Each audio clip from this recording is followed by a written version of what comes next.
I want you to close your eyes. Imagine you can feel the sun on your face. You take a deep breath in and you can smell the salt in the air. There is sand beneath your toes and music drifting from nearby houses. Imagine you are taking a sip of a margarita that feels so cool compared to the hot Mexican sun. The ice melts in your mouth as you listen to the birds and the waves crashing. You are in Tulum, Mexico.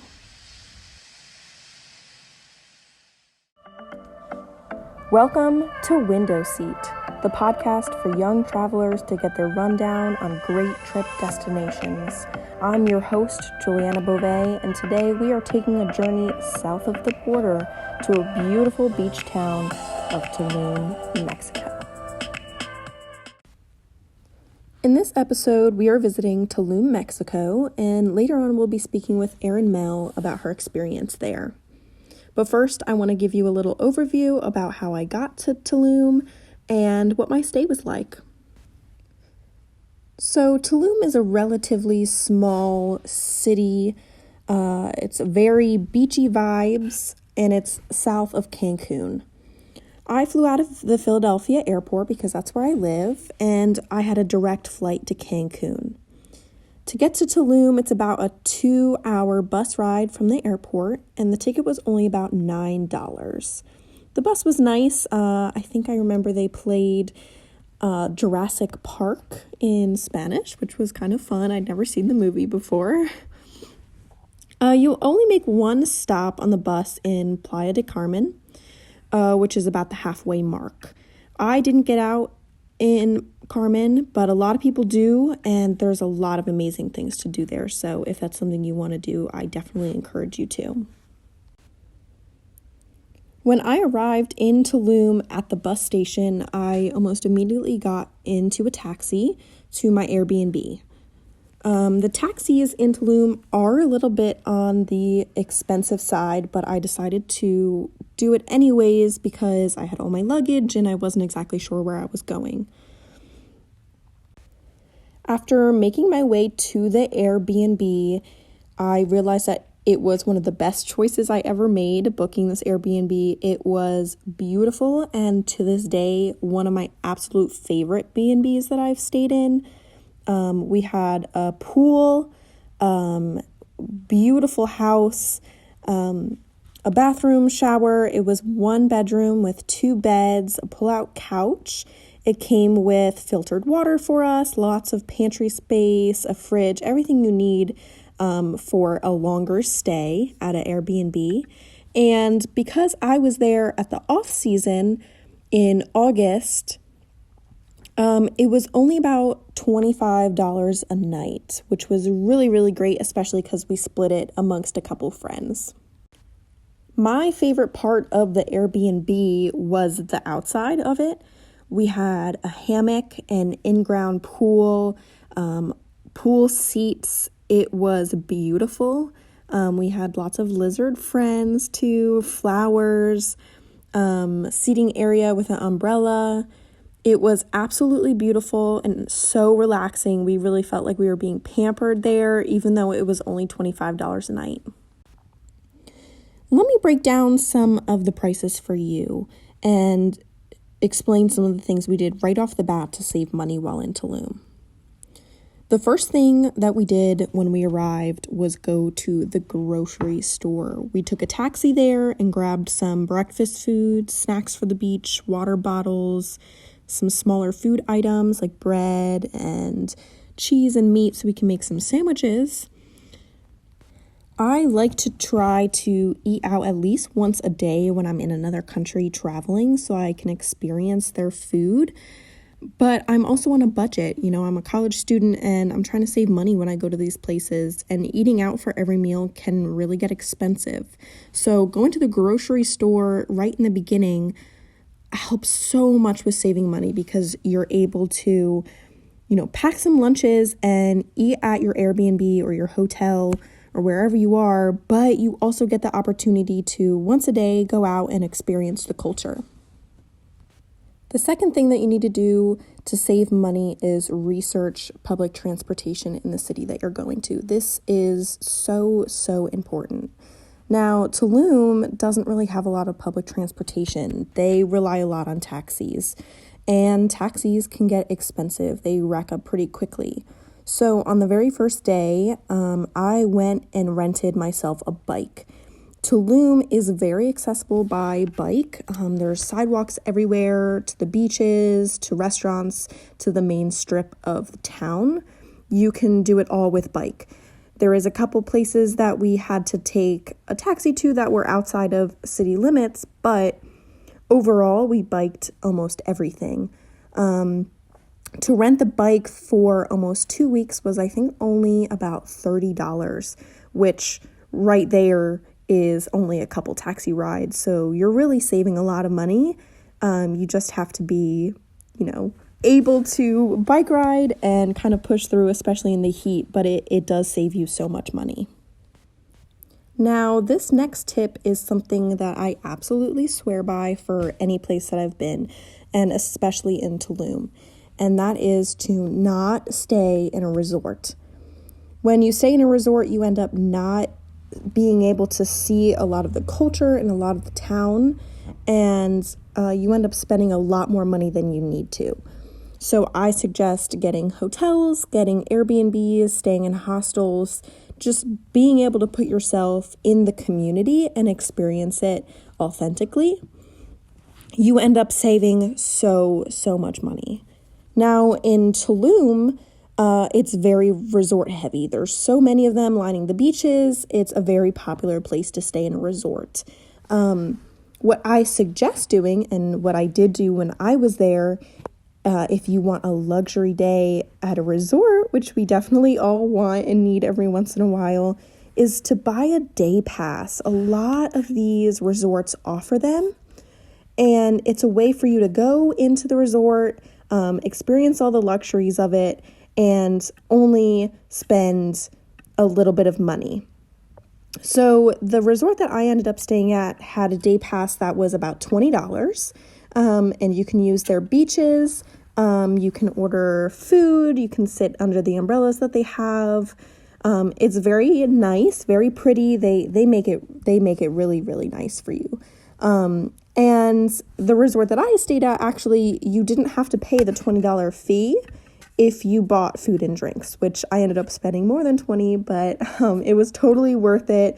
We got all these really nice pina coladas and fancy drinks, and all these really good like coconut shrimp and tacos delivered right to us on the beach. So it was worth it because I got to experience that luxury, but I also then got to go home and walk through the city and experience real Tulum as well. It's also really nice because the way that I found my resort for the day was just taking my bike, riding it down the main strip of resorts, and just choosing one that I thought looked really cool and asking them if they had a day pass, and they did. So it's really just spur of the moment. If you're feeling beach and you're feeling getting pampered and getting nice drinks, just walk down the main strip, by the beaches and by the resorts, and pick one that you really like and see if they offer this, because most do. Now, my last tip for Tulum is something that I also recommend to almost every place I've been to, and that is to eat locally. I know that it can be a little bit scary to go up to food trucks or, smaller restaurants that are kind of dives, but it will be so worth it because the food that you're going to be eating is absolutely amazing. And it's no surprise that there's a lot of chains like Subway, McDonald's, Starbucks. They're scattered everywhere in the world. And you're going to see them when you're in Tulum. And it may be tempting to just stick to what you're familiar with, but the payoff for eating at these local places is going to be so good, because you're going to get freshly made tacos, Mexican street corn, empanadas, and it's so amazing. The food is one of my favorite things about going to Mexico, and especially Tulum, because they not only have the Mexican food that you're looking for, like the traditional tacos and all of that, but they also are right next to the sea, so you get fresh fish, fish tacos, shrimp, It's absolutely amazing. So highly suggested. Just make sure that you're eating locally. It will also save you lots of money in the long run because local restaurants, they really want your business and they're often a lot cheaper than these big chains. And now we head to Katherine Beauvais for a weather report. I'm Katherine Beauvais with your daily weather report. Today in Tulum we have a high of 86 degrees and a low of 71. Clear skies until about 10 p.m. where we will have some heavy showers, but they will be cleared up shortly. Humidity is 71% and we have a slight breeze. UV index is 13. Today is a beautiful day, but don't forget to wear your sunscreen. Back to you, Juliana.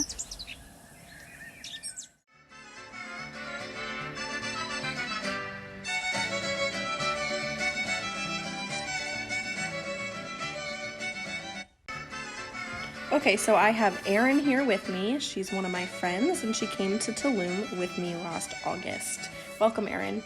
Hi, my name's Erin, like she said. The trip to Tulum was my first time out of the country. It was really fun. I had a great time, and I'm excited to talk about it. So it was your first time out of the country, and you've done a couple trips here in the United States. Like, how does it compare? It was obviously very different. It was a bit of a culture shock with like how everything happens over there and like, I don't know, just how they live over there. It was cool to like witness. Like, obviously it's going to be a lot different from just going to like Florida. Yeah, exactly. But it was cool, yeah. So let's start with like the plane ride there and back. Like, I know it's very different to have to go through customs and take a much longer flight to a whole nother country. Like, did you feel comfortable going through that process, or was it like kind of scary? Honestly, I thought it was really easy. I was a little nervous for customs when like we came back, but it was like the easiest I think it ever could have been because we came back at like 2 a.m. or something like that. Yeah, it was pretty like, late. It was like empty and I don't know. It was really easy, I thought. It was a fast process. Yeah, it really was. And I know I've been through some customs where they like actually question you a good amount, but this one was pretty simple. They were basically just like, where are you coming from? Tulum. And then they said, are you bringing anything back with you? And we were like, no. Yeah. And then they let us through. It was definitely like, one of the more basic ones. Yeah. It was good though. So we were there for about 2 weeks. And we did a lot of different things. We did something different like almost every single day that we were there. So what was some of the things that we did that you really liked? So I definitely really liked the cenotes. They were really cool. I think we're talking about those a little later, right? Mm-hmm. I really liked the swimming with the turtles. Yeah. I forget, what was that place called? That was really cool. It was called Akumal. Akumal, yeah. And then we stayed on the beach that day. That was awesome. Another thing I really liked was when we took the day trips to the beach, where they like, you were laying on the beach and they like brought you your food. Oh yeah, we were definitely alcohol. pampered. Like, it was awesome. But yeah, and I thought the ruins were really cool too. Yeah. It was like I've never been to anything like super historical like that. And I really liked like hiking around and going up on that really big one. Do you remember what it was called? Like up the stairs, like all the way to the top. Yeah, that was in Cabo. That wasn't the ruins in Tulum. We had taken a day trip to Cabo. Oh yeah, well that one was awesome. That one was awesome. And turns out I actually looked it up for recording this podcast, and you're not allowed to walk up it anymore. So we were one of the last groups of people that actually got to, touch that ruin. Yeah, well, it was pretty slippery, so I understand why they were like, yeah, I don't think anyone else should go up there. We're going to be talking about safety later on, but that was definitely one of the times I did not feel very safe. Yeah. So you mentioned a little bit of a culture shock going there, and one of those things is definitely food plays a huge part in the Mexican culture, especially in Tulum. What was some of the favorite things that we ate and got to experience that way? So I was kind of scared when we first got there because I am not a fan of spicy food and I don't like avocado. And I like, honestly, me like coming from America and like American like Mexican like food, it always like has avocado on it, and I was like scared I wasn't gonna be able to eat anything. But like once we got there, I realized that wasn't something that was super like prevalent. Like you could get a lot of different stuff. I know the first night we went to that really cool like restaurant. Do you remember that? Oh yeah. With like the plants all like growing in the ceiling, and like we had those really good tacos, and that was really good.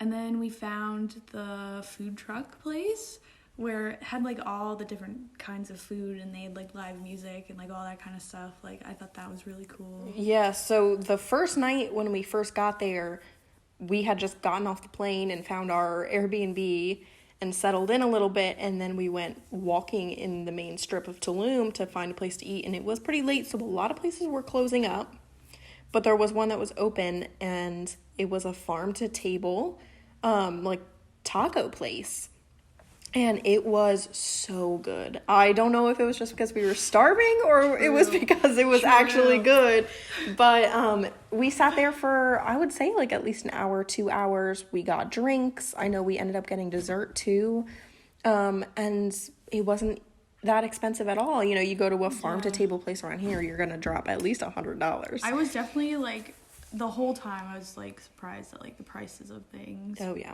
But like, yeah, that place was really awesome, and it might have been because we didn't eat like all day, like you said, but it really hit the spot. Yeah, it did. And then later on, we found a place that was, it was a bunch of little food trucks and a stage that did live music, and you could go up and order from the food truck of your choice and then sit down, and they also had a bar.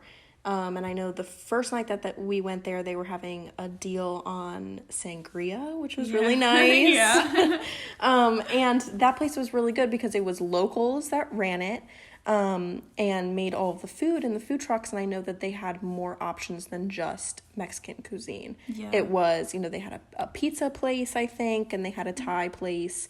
Burger place burger too. place. Yeah, but they also had multiple food trucks that did Mexican food as well if you want to just have that. But it was nice because in the main strip of Tulum, they had mostly just Mexican, but if you wanted to mix it up, because we were there for 2 weeks. Yeah. But both of those places were so good. Oh, do you remember? Oh my gosh, we went and got like smoothie bowls from that place with like the swings at the bar. That place was really good too. That place was so good. Yeah, we went to, it was early in the morning, and it was one of the only places that was open at that time, because I think it was also a Sunday. Yeah. And oh my gosh, it was so good. We waited in line for a good amount of time and waited to sit in the cool seats that they had, because you ordered your smoothie bowl or smoothie, and then all of the seats were swings. It was so cool. We got a lot of good pictures there. Awesome. And then we also went to that sandwich place that had like the umbrellas for like the ceiling. Yeah. Do you remember that? I remember they like gave us the lunch menu even though they were like done serving food that day. But that place was also, we got pictures there as well. It's like not only was the food amazing, but like the atmosphere and like the decorations were like so cool at like every place we went to. Yeah, that's just Tulum in general. I feel like they're very aesthetic in the way that they do things, and to bring those tourists in it works. It definitely works. Definitely works. It worked for us. So on the first day, well, I guess the second day because we got in pretty late that first night, but the second day we woke up and we went to the grocery store in town. Tell me a little bit about that. Oh geez, the grocery store. Like which one? Are you talking about like the big one at the end? Mm-hmm. Yeah. Well, it was like interesting looking at all the labels and like trying to figure out what stuff was. Yeah, true. And then like we all were trying to like plan out our lunches and like stuff like that, and we were like, should we get lunch meat? Should we not? It was like, but like the prices were good, and it was nice to like do that planning so that you could kind of like, I don't know, save a little bit of money, like not go out for every meal, like. Yeah, I thought it was good. Yeah, not that everything is expensive in Mexico. Obviously, it's like pretty cheap to go out. Definitely is. But it's also like time consuming on top of that if you have to go out for every meal. So when we first got there, we got some granola bars and like juice and sandwiches and bread, stuff like that. That we went through pretty quick. I'm pretty sure. Yeah, we did. And then remember after we went there, we like went to the like alcohol store or whatever. Oh, yeah. And that guy like didn't speak any English, and we were like trying to like communicate, and we were just like, here, take our money. Like, yeah, we couldn't figure out the price of something. I don't remember exactly what it was. But yeah, that's also another thing that we did to save money was buy some alcohol for the house. So we can make our own like little pina coladas and margaritas. We had, like a nice pool at the house, so we didn't always have to like it was nice relaxing at the end of the night. Yeah. Take a drink. Yeah. So the pool at our house. So let's talk about the Airbnb that we were in. The Airbnb, if I remember correctly, was only about $20 a night. Yeah. Yeah. And from what I remember, it was amazing. It was great. It was very safe feeling. They had like the high walls and like the keypads get in and all that. They had a nice pool. They did have like, there was like the 4 different like spaces that you could stay in, but we were the only ones there, which was really nice because it was like, we had the pool to ourselves and like the little outside seating area to ourselves and all that.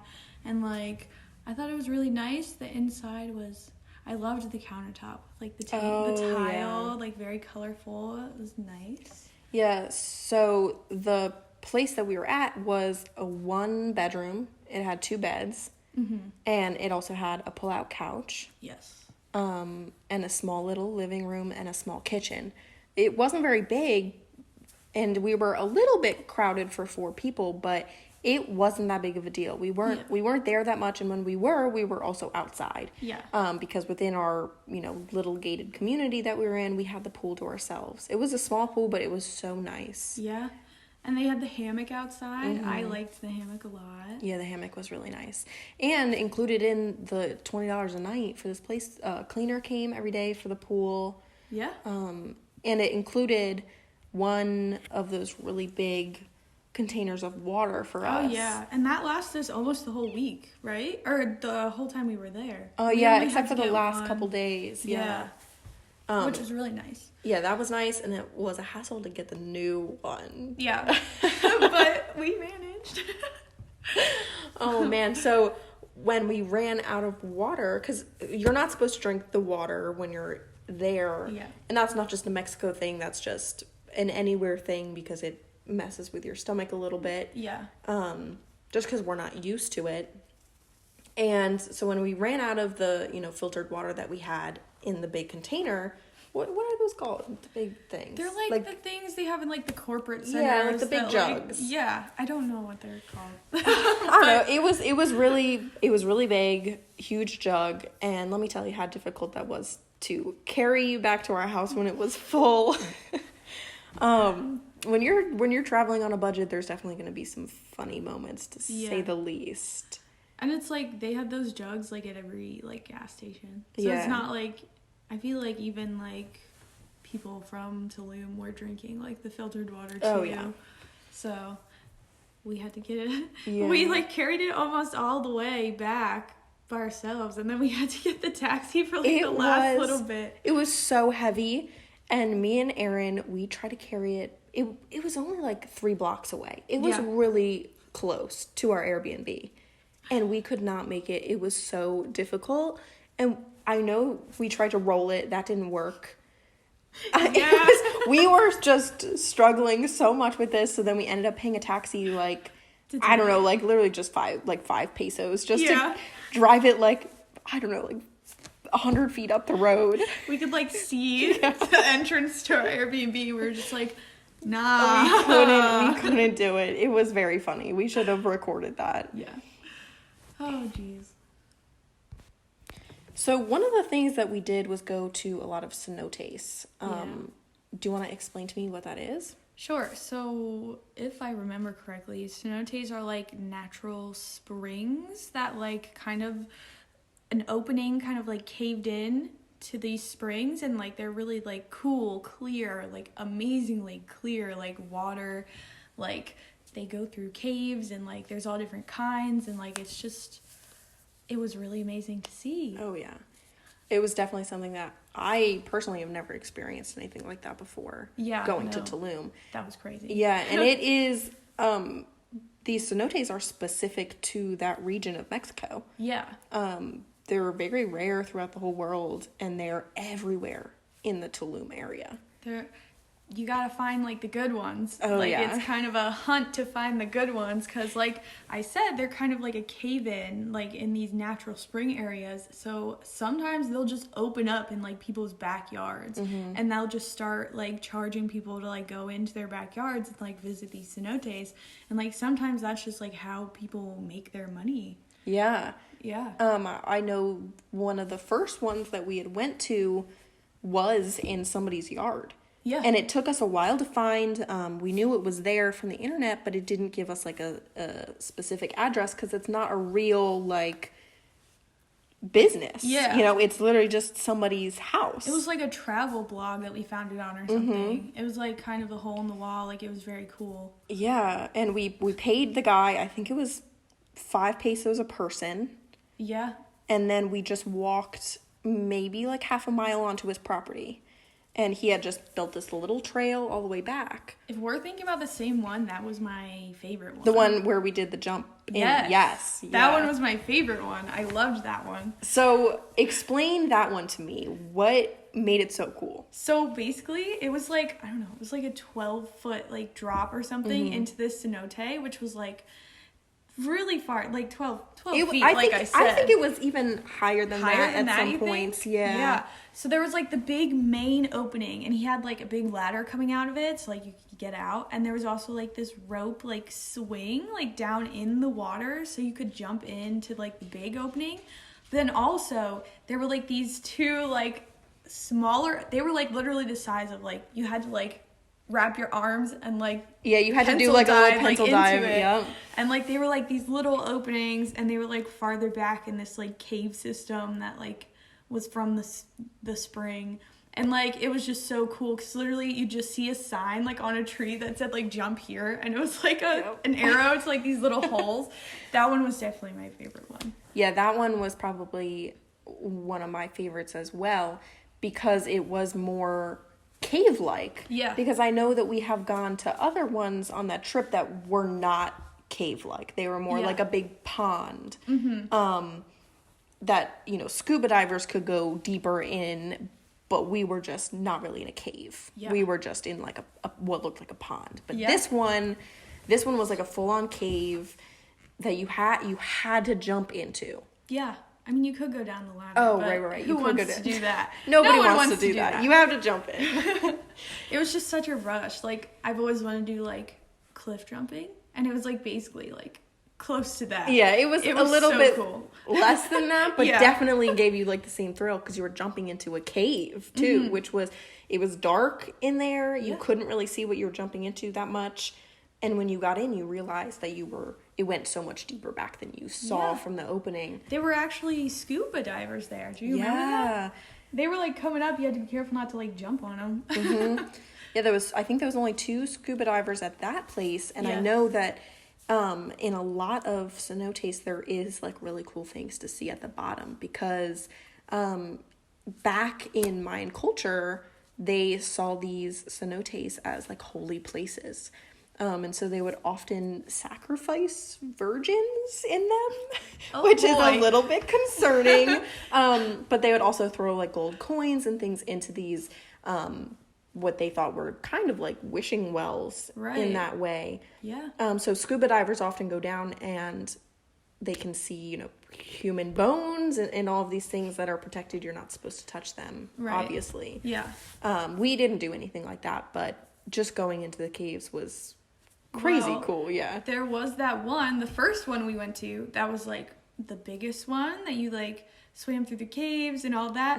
That, remember, those people lost their locker key down to the bottom, and I had to dive down and get it, and it was like, it looked so much more shallow than it was so deep, like my head.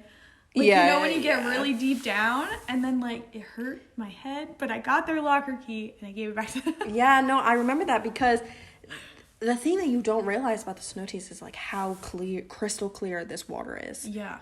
It is water that's been untouched from natural springs for thousands of years. And so when you jump in, you can see the bottom, but you don't realize that it's like 20 feet below you. Yeah, it was crazy. And they have you, like, wash off all your sunscreen and, like, any hair products that you put in to, like, protect the water. Yeah, makeup, all that has to come off. Yeah. And even, like, the wildlife that's in there. There were all those little fish, and, like, the bats were in the caves, and the turtles. Remember the turtles? Oh, yeah. Like, one of my favorite parts was seeing the bats. I thought that was so cool. And so we're talking about a cenote called the Grand Cenotes. Yeah. It's one of the most popular. It's a little bit more commercialized, so I think we paid 15 pesos a person there. Yeah. But it comes with bathrooms, showers, real stairs down to the cenotes. Like, it's a little bit more organized than just somebody's backyard, which can be good and also bad because it was a lot busier. Yeah. But that one was really cool. It was huge. They had these big open areas that you can swim in and see the cenotes, and then there was little tiny kind of hallways into the cave system that would lead you to another big open area.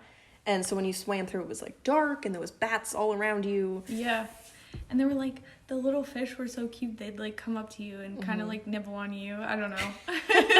It was like, those like spas they have where they have like the fish baths where you can like put your feet in.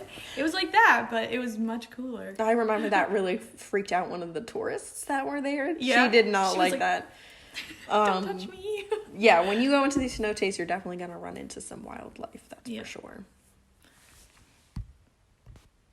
So after the cenotes, we did spend a good amount of days on the beach. So what was your favorite beach that we went to? So, like, we went to 2 different beaches, right? Yeah. The Turtle Beach and then the resort beach.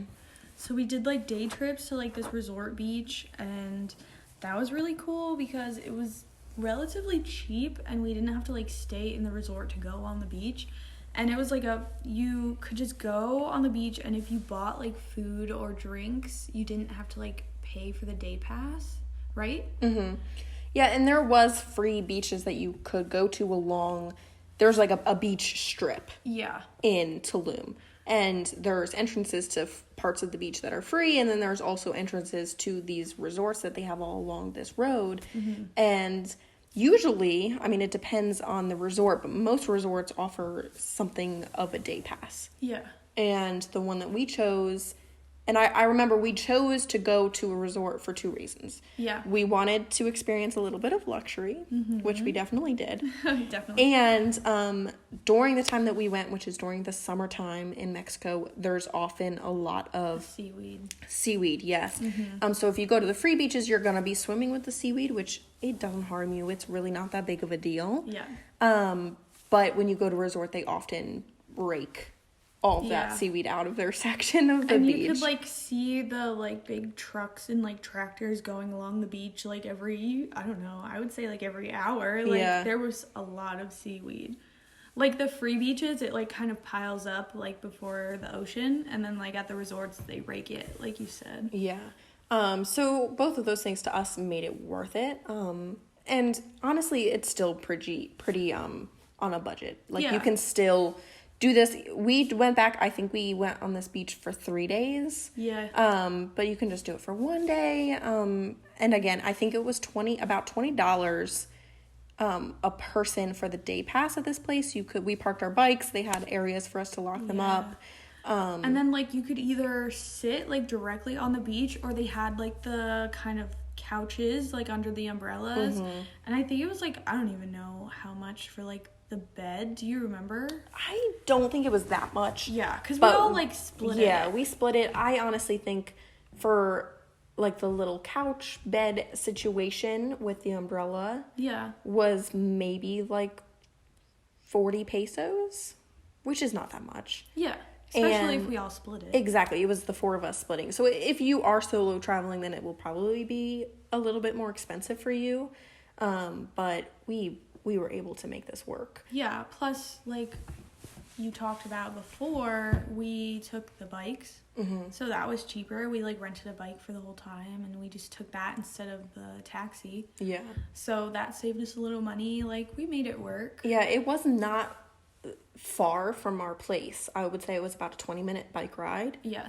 Only a couple miles. And it was flat. It was flat the whole way, and they had sidewalks the entire way as well. So during that time, we didn't have to ride our bikes on the highway. Yeah.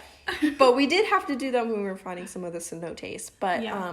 it really wasn't, I didn't feel super unsafe or anything like that. The No, cars, I definitely felt safe. They are definitely used to people walking and biking and like the little scooters, the Vespas or whatever. Yeah. Like they're definitely used to people doing that. So the cars definitely watch out for that. yeah, it's not unsafe to Yeah. be in the roads or anything like that. I mean, obviously be careful, but I felt generally safe with that. Yeah. I wasn't terrified of a car hitting me or anything. And like I said, there's sidewalks, I would say like 90% of all of Tulum throughout the Yeah. whole city. So when we got to the beach, we ordered some really good food. Yeah, like nachos and I got guacamole. Yeah, we got guacamole, Yeah. salsa. I got like coconut shrimp.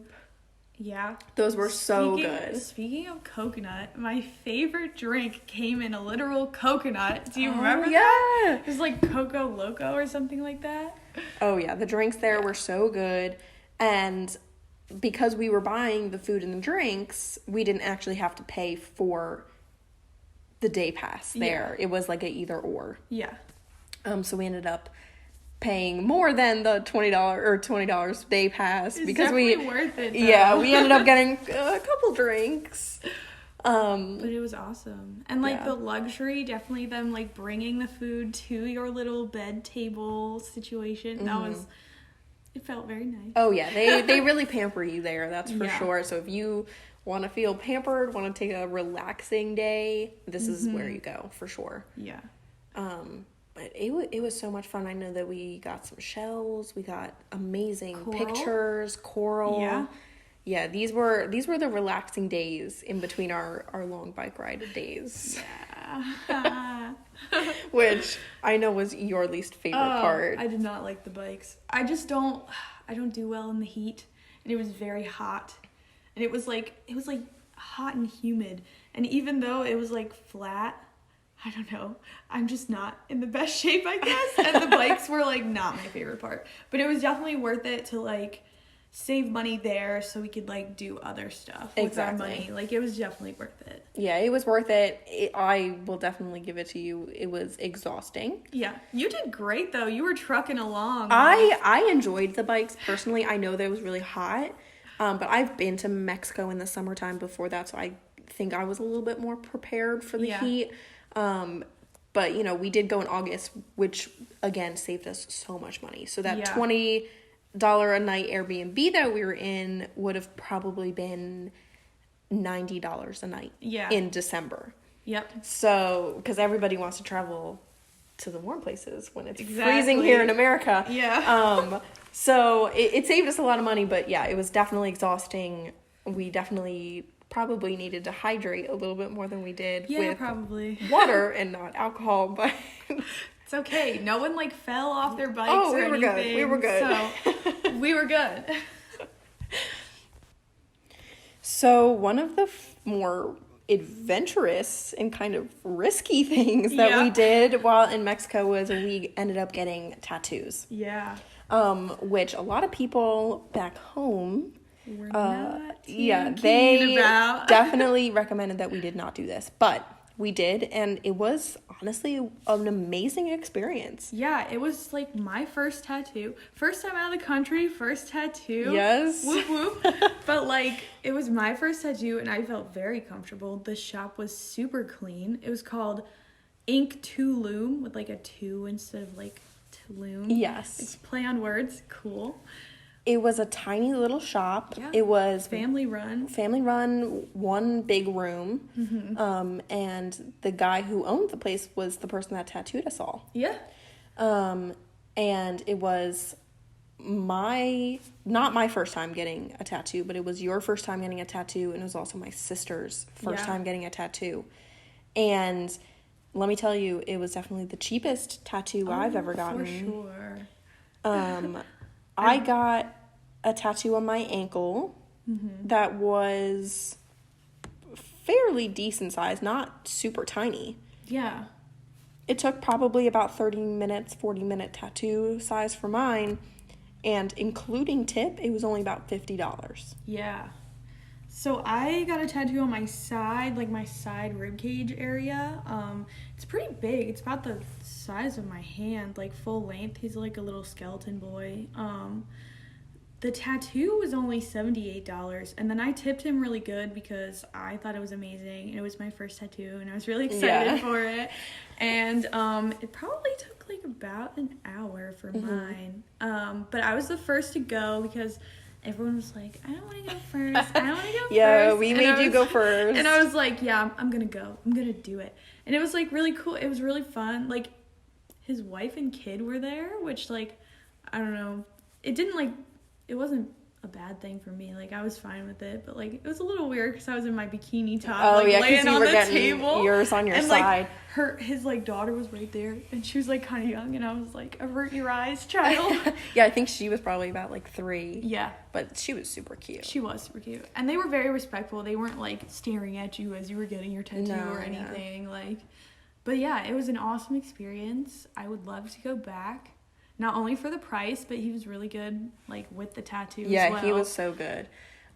We did this on our very last day in Tulum because we were, out in the sun and in the salt water. And so, that's typically not good for tattoos when you first get them. So we got ours on the last day that we were there. Yeah. And I think we went in maybe 2 or 3 days ahead of time to give him, our little sketches. Yeah. And we definitely scoped out the place, too. It's not like we just, like, picked a random place and was like, we're just going to go here and get it. Yeah. Like, we looked around. It was very clean. Yeah, like even here in the U.S., like, anywhere you go, tattoos it's a big deal. Yeah. I mean, you want to make sure that the place is clean, that you feel comfortable with the tattoo artist. And we looked up his work ahead of time, make sure it was good, and looked up reviews, and they were all really good. Mm-hmm. And based on the reviews, we were not the first out of country people to get a tattoo there. It seemed like the thing to do. Yeah. It was such a fun experience. Yeah. So I want to ask you one last thing. What is something that you would recommend to other college students on a budget? Like, how did you feel about this trip, and what would you tell somebody in your position traveling for the first time? Yeah, so I thought this trip was an amazing first trip out of the country. We definitely did our budgeting, so I thought it was like, as long as you plan right, I think it's definitely a good trip for a college student on a budget. I definitely went with a person that knew her way around traveling, so that was also probably pretty good.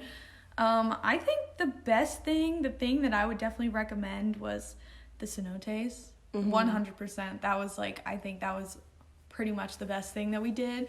Plus, it was probably the most budget conscious for like cool things that you can do. Like, as long as you rent the bike, don't take too many taxis. Like, they're all within distance of biking, like from where we were at least, and they were all like considerably inexpensive. So I think those were probably the best thing, and I would definitely recommend those. I definitely agree with you. Yeah, they were cheap, fun, you can spend all day doing it, and it's something that you're not going to find anywhere else in the world. Yeah, it was crazy amazing. Yeah. So thank you for coming on my podcast and talking to me about this stuff. Yeah. And also thanks for coming on the trip with me. Oh yeah, it was so much fun. Oh my gosh, I should be thanking you. You're the one that asked me. I was like, should I do it? Yes, definitely do it. Don't question, just do it. Yeah, do it. Take the chance. If you have the opportunity to come to Tulum, you should absolutely do it. Yeah.